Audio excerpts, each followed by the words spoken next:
Sementara itu di Kabupaten Aceh Besar, saudara, pemerintah setempat akhirnya menutup operasional pasar hewan. Penutupan ini menyusul terus meningkatnya kasus penyakit mulut dan kuku atau PMK yang menyerang hewan ternak di Aceh Besar.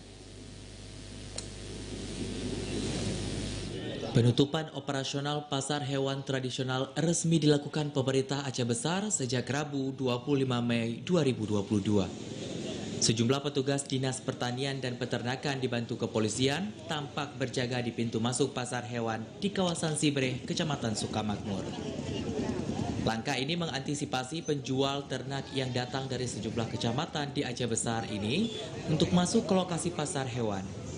Pasalnya, meski telah ditutup, sejumlah pedagang maupun pemilik tampak hadir ke lokasi pasar dengan membawa hewan ternak. Penutupan dilakukan menyusul terus meningkatnya kasus penyakit mulut dan kuku yang menyerang ternak di Aceh Besar.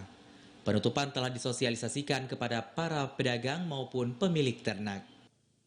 Sebenarnya 2 minggu yang lalu udah ada instruksi, cuman belum ada keputusan. Direkomendasikan dulu ada perkumpulan para medis dan dokter hewan untuk memastikan karena hasil monitoring di lapangan apakah memang perlu diambil tindakan penutupan pasar karena mengingat pentingnya masyarakat akan keberlangsungan pasar. Meski menuai penolakan, penutupan pasar akhirnya diterima pedagang maupun pemilik ternak. Mereka yang sempat datang ke pasar hewan Sibreh akhirnya membawa pulang ternak yang dibawa.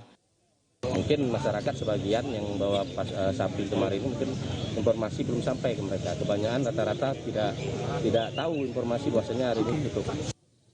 Penutupan pasar hewan rencananya akan dilakukan hingga batas waktu yang belum ditentukan. Begitupun pasar akan kembali dibuka jika kasus PMK mereda.